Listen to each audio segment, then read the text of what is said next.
ഒരു 3-4 ആഴ്ചയ്ക്ക് മുന്നാണ് കേട്ടോ നമ്മുടെ ചാനലിൽ ഞാൻ ലാസ്റ്റ് ഒരു വീഡിയോ അപ്ലോഡ് ചെയ്യുന്നത്. ആ വീഡിയോ അപ്ലോഡ് ചെയ്യുന്ന സമയത്ത് ഞാൻ മനസ്സിൽ കരുതിയിട്ടുണ്ടായിരുന്നു ഇനി ഡെയിലി വീഡിയോസ് കൃത്യമായിട്ട് അപ്ലോഡ് ചെയ്യുന്നേ. വിചാരം മാത്രമേ ഉണ്ടായിരുന്നുള്ളൂ. തൊട്ടടുത്ത ദിവസം തൊട്ട് യുദ്ധം തുടങ്ങി. നമ്മൾ ഈ വാർത്താ ചാനലിലൊക്കെ മാത്രം കണ്ടുള്ള കാര്യങ്ങൾ നേരിട്ട് കണ്ടപ്പോഴത്തേക്ക് നമ്മൾക്ക് ഡൈജസ്റ്റ് ആവാൻ കുറേ സമയം എടുത്തിട്ടുണ്ടായിരുന്നേ. എന്ത് ചെയ്യും, ഇവിടെ തന്നെ നിൽക്കണോ, നാട്ടിൽ പോകണോ, നാട്ടിൽ പോകാൻ പറ്റുന്നില്ല, എയർപോർട്ടൊക്കെ ക്ലോസ് ആയപ്പോൾ ആകെപ്പാട് പ്രശ്നങ്ങൾ എന്നൊക്കെ പറഞ്ഞ് ഭയങ്കര ടെൻസ്ഡ് ആയിട്ടുള്ളൊരു അവസ്ഥയായിരുന്നേ. നമ്മൾ വിചാരിച്ച പോലെ ഈ വാർത്തയിൽ കാണുന്ന പോലെ അത്ര ഭീകരമായിട്ട് ഇവിടെ സംഭവങ്ങളൊന്നും ഇല്ലായിരുന്നെങ്കിലും കുറച്ച് ദിവസം കഴിഞ്ഞപ്പോഴത്തേക്ക് നമ്മളുടെ പേടിയൊക്കെ പോയി കേട്ടോ. അപ്പൊ എന്തായാലും നമ്മൾ പെരുന്നാളായിട്ടൊന്ന് പുറത്തേക്ക് ഇറങ്ങാന്ന് വിചാരിച്ചു. കുഞ്ഞുങ്ങളുമായിട്ട് നമ്മൾ പുറത്തിറങ്ങാനൊക്കെ കുറച്ചൊന്ന് നിർത്തിയിരുന്നതാണ്. വലിയ പ്രശ്നങ്ങളൊന്നും ഇല്ലല്ല. മാത്രമല്ല പെരുന്നാളായിട്ട് 2-3 ദിവസത്തെ അവധി കിട്ടിയതില്ല. അതുകൊണ്ട് മക്കളായിട്ട് പുറത്തൊക്കെ പോയിട്ട് ഫുഡ് കഴിക്കാന്ന് വിചാരിച്ചു വന്നിട്ട് ഇതാണ്ട് ഒരു ബീഫ് ബിരിയാണി തട്ടുന്നുണ്ട് കേട്ടോ. ബിരിയാണിക്ക് നമ്മൾ ഓർഡർ കൊടുത്തിട്ട് ഏകദേശം ഒരു അരമണിക്കൂർ മേലെ ഇരിക്കേണ്ടി വന്നിട്ടുണ്ടായിരുന്നെങ്കിലും കുഴപ്പമില്ലായിരുന്നു. അത്യാവശ്യം നല്ല ഫുഡൊക്കെ ആയിരുന്നേ. നമ്മൾ ഈ യുദ്ധം തുടങ്ങിയതിന് ശേഷം റൂമിൽ നിന്ന് അധികം ദൂരം അങ്ങനെ പോകാറൊന്നുമില്ല കേട്ടോ. ഇന്നാണ് നമ്മൾ കുറച്ച് ദൂരം മാറി വന്നിട്ടുള്ളത്.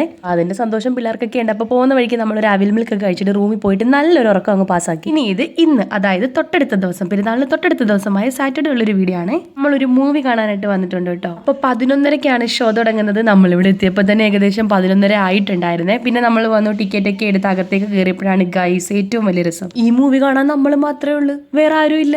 ഞങ്ങൾ അത്യാവശ്യം നല്ല ഹാപ്പി ആയിട്ടോ. കാരണം ഈ പിള്ളേർ കിടന്ന് ബഹളം വെച്ചാലും കുഴപ്പമില്ല. അപ്പോൾ ഇത് കണ്ടപ്പോഴും നിങ്ങൾക്ക് മനസ്സിലാവും നമ്മൾ കാണാൻ വന്ന മൂവി ഏതാണ്. അതേ നമ്മൾ നമ്മുടെ പാപ്പനെയും പിള്ളേരെയും കാണാൻ വേണ്ടി വന്നതാണ് കേട്ടോ. മൂവി എങ്ങനെ ഉണ്ടെന്നൊക്കെ ചോദിച്ചു കഴിഞ്ഞാൽ എന്തായാലും ഞാൻ പറയുന്നില്ല. മൂവി കണ്ടവർക്ക് അറിയാം മൂവി എങ്ങനെ ഉണ്ടെന്ന്. കാണാത്തവരാണെങ്കിൽ പോയി കാണണം കേട്ടോ. അപ്പോൾ അറിയാലോ മൂവി എങ്ങനെ ഉണ്ടെന്ന്. അപ്പോൾ എന്തായാലും നമ്മൾ മൂവിയൊക്കെ കഴിഞ്ഞ് പുറത്തേക്ക് ഇറങ്ങിയിട്ടുണ്ട്. ഇനി എന്താ പ്ലാൻ എന്ന് വെച്ച് കഴിഞ്ഞാൽ, അതായത് നമ്മൾ ഷോ കഴിഞ്ഞ് ഇറങ്ങിയപ്പോൾ ഏകദേശം ഒരു 2:45 ആയിട്ടോ. അപ്പോൾ പിള്ളേർക്കൊക്കെ വിശന്ന് തുടങ്ങിയിട്ടുണ്ടല്ലോ. അപ്പോൾ റൂമിൽ പോയിട്ട് ഫുഡ് കഴിക്കുന്നില്ല, പുറത്തുനിന്ന് ഫുഡ് കഴിച്ചിട്ട് പോകാന്നുള്ള പ്ലാനിൽ വന്നു. റൂമിൽ പോയി കഴിക്കാനും ഒന്നുമില്ല, അവിടെ ഒന്നും കുക്ക് ചെയ്തിട്ടില്ല, അത് വേറെ കാര്യം. അപ്പോൾ എന്തായാലും നമ്മൾ ദാണ്ട് ചായപ്പിടിയിൽ വന്നിട്ട് അവിടെ നിന്നാണ് കേട്ടോ കഴിക്കുന്നത്.